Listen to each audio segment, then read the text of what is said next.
परिवार के साथ जमकर मारपीट की घटना घटी। इस विवाद का कारण सरकारी जमीन और रास्ता बताया गया है।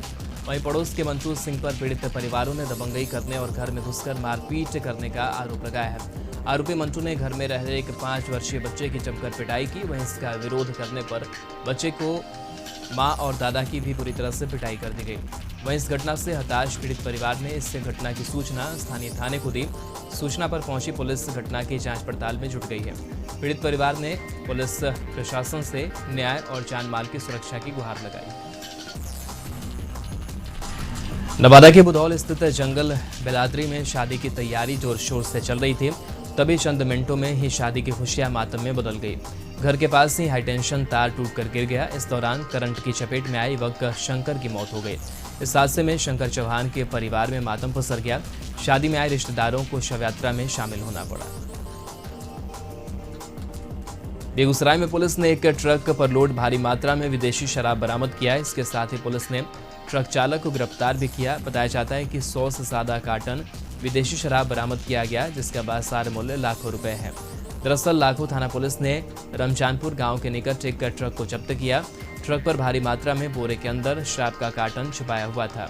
बताया जाता है कि असम से ट्रक पर शराब के कार्टन लोड की गई थी, जिसे ट्रक चालक राजस्थान प्रदेश के रहने वाला चालक सादिक हुसैन के द्वारा बेगूसराय लाया गया था और बेगूसराय में किसी तस्कर को शराब की खेप सौंपनी थी। लेकिन इससे पहले ही लाखों थाना पुलिस ने ट्रक चालक को शराब की खेप के साथ पकड़ लिया। नवादा में पुलिस हिरासत में बोरा मांझी की मौत मामले में नया मोड़ आया है। कोर्ट ने संज्ञान लेते हुए पुलिस से जवाब मांगा है। मिली जानकारी के अनुसार एक्साइज कोर्ट में पेशी से पहले पुलिस ने बोरा मांझी की जमकर पिटाई की थी। मौत से पहले बोरा मांझी कोर्ट में भी बयान दिया था। इस पर जज ने काराधीक्षक को उनका इलाज कराने का आदेश दिया था। साथ ही पुलिस ने 24 घंटे के अंदर ही जवाब देने को कहा था। इलाज के पहले ही कोर्ट परिसर में उन्होंने दम तोड़ दिया।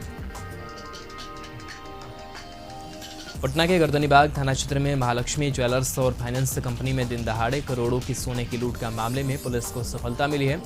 पटना पुलिस की विशेष टीम ने दोनों मामले में अभी तक 6 लोगों को गिरफ्तार किया है। वहीं लूटे गए सोने की बरामदगी के लिए छापेमारी चल रही है। गौरतलब है कि एक फाइनेंस कंपनी से करोड़ों की सोने की लूट की घटना हुई थी।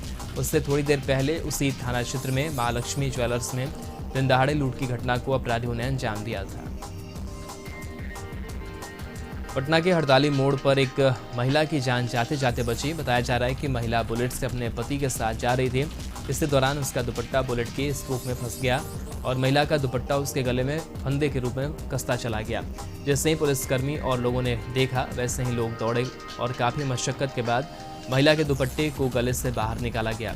इस दौरान वहां कई राहगीर महिलाओं ने भी महिला के गर्दन से दुपट्टे को निकालने में मदद की। इसका वीडियो सामने आया है। आप देख सकते हैं किस तरीके से यह पूरी घटनाक्रम हुई है। घटना के बाद ट्रैफिक के दारोगा ने पूरे घटनाक्रम की जानकारी दी। बिहार में शराबबंदी के नाम पर पुलिस मौत का कहर बरपाना शुरू कर दिया है। एक तरफ सरकार शराबबंदी में संशोधन कर लोगों को राहत देने के लिए कानून में संशोधन की, वहीं दूसरी ओर लोगों को शराबबंदी कानून का धौंस दिखाकर मौत बरपा रही है। इसका गवाह न्यायालय बना है, जहां शराब मामले में पुलिस ने 2 लोगों को गिरफ्तार कर पेशी के लिए लाई, लेकिन कोर्ट में ही एक शख्स ने दम तोड़ दिया। कोर्ट में मौत होने के बाद सभी सख्ते में आ गए। इस घटना ने पुलिस को कटघरे में खड़ा कर दिया है। शख्स की मौत के बाद ग्रामीणों और उसके परिजनों ने सड़क पर उतरकर जमकर बवाल किया। यह मामला वारिसगंज के समीप शाहपुर उपी क्षेत्र के बोचमा गांव की है, जहां स्थानीय चौकीदार की निशानदेही पर पुलिस गांव के महादलित टोला में शराब को लेकर गिरफ्तार कर 2 भाइयों को थाना लाई थी, जिसके बाद उनमें से एक शख्स की बेरहमी से पिटाई कर अधमरा कर दिया गया। परिजनों ने काफी गिड़गिड़ाया, उसे इलाज कराने के लिए छोड़ दिया जाए, लेकिन पुलिस ने एक न सुनी और जख्मी हालत में ही व्यवहार न्यायालय पेशी के लिए ले गई। फिर क्या था, पेशी के दौरान बेरहमी से पिटाई के बाद घायल एक शख्स से कोर्ट में ही दम तोड़ दिया। मधुबनी जिला मुख्यालय में नगर निगम के द्वारा इन दिनों सड़क किनारे फुटपाथ पर रोजी चलाकर जिंदगी जीने वालों को अतिक्रमण अभियान के तहत हटाया जाना जारी है। इसका जमकर विरोध करते हुए रोजी रोटी यूनियन ने कड़ा विरोध जताया है। वहीं नगर निगम से मिले वेंडर लाइसेंस की छायाप्रति जलाकर जमकर प्रदर्शन किया और अविलंब फुटपाथ विक्रेताओं की रोजी रोटी के लिए जगह का इंतजाम करने की मांग की गई। जयनगर में आपराधिक घटना में हुई वृद्धि के विरुद्ध में राजनीतिक दल सामाजिक कार्यकर्ता ने आज जनाक्रोश निकाला। जिला के जयनगर थाना क्षेत्र में भद्र आपराधिक घटनाओं को लेकर राजनीतिक दलों द्वारा सामाजिक कार्यकर्ताओं में गहरा आक्रोश व्याप्त है। इसको लेकर राजनीतिक दलों और सामाजिक कार्यकर्ताओं ने जयनगर बाजार में जन आक्रोश रैली निकालकर प्रशासन के विरुद्ध प्रदर्शन करते हुए जमकर नारेबाजी की और हाल ही में हुए शरण कापड़ी की हत्या कांड उद्भेदन नहीं होने को लेकर पुलिस की कार्यशैली पर सवाल उठाते हुए पुलिस प्रशासन के विरुद्ध कार्रवाई की मांग की और अपराधियों को जल्द से जल्द गिरफ्तार और व्यापारियों को सुरक्षा देने की भी जिला प्रशासन और सरकार से मांग की गई।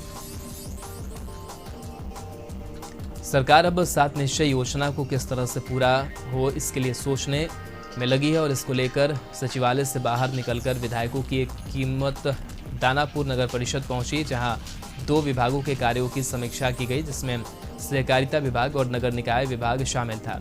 इस बैठक में किसानों से मिलकर बातचीत की गई, उनकी आमदनी किस तरह से दोगुनी हो और दानापुर नगर परिषद क्षेत्र में चल रहे विकास कार्यों का भी जायजा लिया गया। दानापुर नगर परिषद में समीक्षा बैठक भी की गई। इस समीक्षा बैठक में दानापुर नगर परिषद में नंदकिशोर यादव के नेतृत्व में की गई, जिसमें दीघा विधायक संजीव चौरसिया, विधायक रश्मि वर्मा, गायत्री देवी, समीर महासेठ, सुधांशु शामिल थे। सभी से ने दानापुर नगर परिषद क्षेत्र में चल रहे कार्यों का भी समीक्षा किया, जिसमें यह पाया गया कि काफ़ी बेहतर तरीके से चल रहा है। जहां कमी देखी गई वहां उन अधिकारियों से भी पूछताछ की गई, जिसकी वजह से कमी नजर आई, वहीं उसे दूर कैसे किया जाए यह भी बात हुई। बेरमो कोयलांचल की हृदयस्थली कहे जाने वाली फुसरू बाजार इन दिनों बिजली की लचर व्यवस्था का दंश झेल रहा है। बिजली विभाग की ओर से क्षेत्र में अनियमित बिजली आपूर्ति से नाराज फुसरोवासी सड़क पर उतर आए और सड़क को जाम कर दिया। सड़क जाम होने से सड़क के दोनों ओर गाड़ियों की लंबी कतार लग गई। वहीं फुसरो नगर परिषद अध्यक्ष राकेश सिंह ने सड़क पर बैठे प्रदर्शनकारियों को समर्थन देते हुए सड़क पर बैठ गए।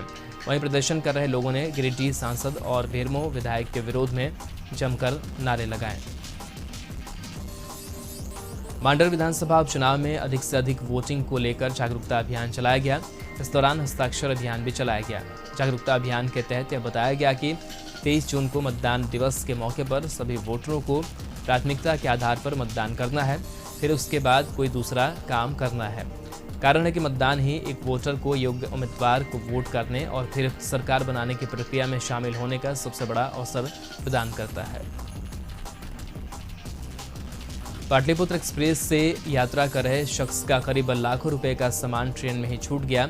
यात्री हटिया से विद्यासागर एक शादी समारोह में शामिल होने जा रहा था। उसके बैग में करीब 1 लाख रुपए का सामान और 42,000 रुपये नकद था। घटना के बाद यात्री ने फौरन मदद के लिए आरपीएफ विद्यासागर से संपर्क किया और आधे घंटे में आरपीएफ की तत्परता से मधुपुर में वह पिट्ठू बैग आरपीएफ ने बरामद किया। सामान बरामदगी की जानकारी के बाद यात्री मधुपुर आरपीएफ पोस्ट आया और अपनी पहचान यशपाल भारती के तौर पर बताया। उसने बताया कि वह अपने साथियों के साथ हटिया से विद्यासागर जा रहा था। विद्यासागर स्टेशन पर उतरने समय वो अपना पिट्ठू बैग अपनी सीट पर भूल गया। बाद में शख्स की पहचान कराने के बाद मधुपुर आरपीएफ ने शख्स का सामान यात्री को सौंप दिया। बाद में सामान मिलने के बाद यात्री ने आरपीएफ का धन्यवाद किया। मधुपुर थाना क्षेत्र के मोहनपुर के पास शहरी जलापूर्ति योजना के तहत चलाए जा रहे स्थान पर 20 से 25 की तादाद में आए अपराधियों ने नाइट गार्ड को बंधक बनाकर 3.5 लाख की पाइप ट्रक पर लोड कर फरार हो गए। नाइट गार्ड ने बताया कि 20 से 25 की तादाद में अपराधी 2 कार और एक बड़े ट्रक लेकर आए और साइड पर तैनात 2 नाइट गार्ड को बंधक बनाकर 3.5 लाख की पाइप लूट कर फरार हो गए। IIFL सिक्योरिटी लिमिटेड कंपनी के नाम पर ग्राहकों से 1.5 करोड़ की वसूली करने वाले आरोपी को पुलिस ने गिरफ्तार करने में सफलता पाई है। आरोपी आनंद की गिरफ्तारी बिरसानगर थाने में दर्ज मामले के बाद की गई है। इसके पहले से ही उसके खिलाफ साक्षी गोविंदपुर और बिष्टुपुर थाने में 4 मामले दर्ज हैं। इसका खुलासा एसएसपी एम तमिलवानन ने किया। एसएसपी एम तमिलवानन का कहना है कि आनंद राव ने करीब 150 ग्राहकों से 1.5 करोड़ रुपए से भी ज़्यादा की वसूली IIFL सिक्योरिटी लिमिटेड के नाम पर की है। इस कंपनी को आनंद ने 2017 में ज्वाइन किया था। इसके पहले भी उसने इस तरह की 2 कंपनियों में काम किया था। वहां से भी शिकायतें मिलने पर उसे कंपनी से हटा दिया गया था।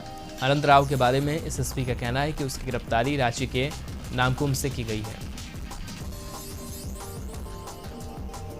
एनसीसी झारखंड 45 बटालियन की ओर से कोडरमा में स्वच्छता अभियान चलाया गया और बरसात में पहले जिले की नदी तालाबों की साफ सफाई की जा रही है।